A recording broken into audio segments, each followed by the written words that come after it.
Sister Madam Boss needs our prayers. She's currently in India and she'll be going through a procedure with a neurologist. Let me just read what she posted. And so be with me, Lord. Journey begins. One of the best neurologists in India. I'm in safe hands with Dr. Bipin Walia, Maxi Healthcare. Hashtag prayers. A few months back, Madam Boss disclosed that she's not well. She has a blood clot in brain marrow. I'm not so sure if that's the reason why she's in India right now. When I saw her traveling Namofela and Kangoti Panapa, I think there's something really serious because Madam Boss flies alone all the time.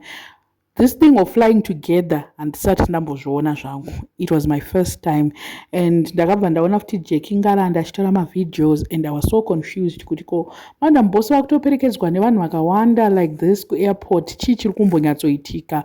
Fanny was also there. I mean, I don't know, to me it was like kuti I think there's something that is currently happening because hazvinambondiitira kunge zvebasa, zvakatondiitira kunge kana kuti vari kundoona someone kana kuti vari kuenda, because ukaona munhu asimuka nemurume wake waasingatravhele naye mazuva ese unotonyatsoona kutoti aiwa pane zviri kuitika. And apa vana neurologist, and neurologist vari confused kuti antabasa rei.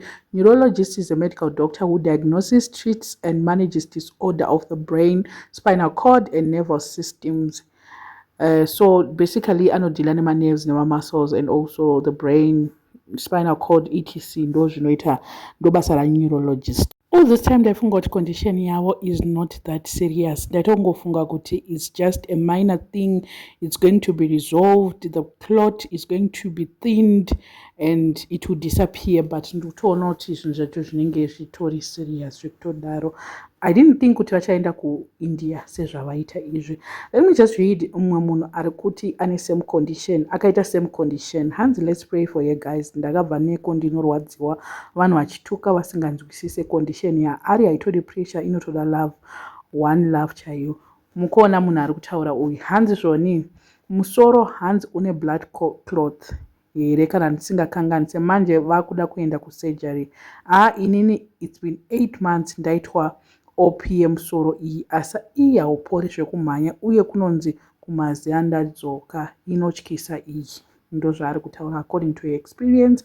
Hanzi this is not child's play. And Madam Boss vacho vanenge vachingotukwa vachitwa sei nevanhu. Recently vaitaura zvekunzi hure maloti womusi Friday akauya nenyaya dzake achidii.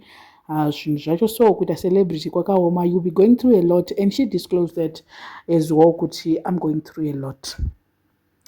But vanhu vanenge vachingoataka vachituka vachita sei, and then ivo vanenge vachingodecide kuti sometimes let me just kungozvinyarara ndite sei, but vanenge vachifilawo kuda kuita sei kutopindurawo, but she can't because of mabrands avanodhila nawo etc. It's exactly 4 months Madam Boss vauya kwatiri neproblem yavo iyi, but ndikutonyatsoona kuti vanhu hatina kuvatora serious.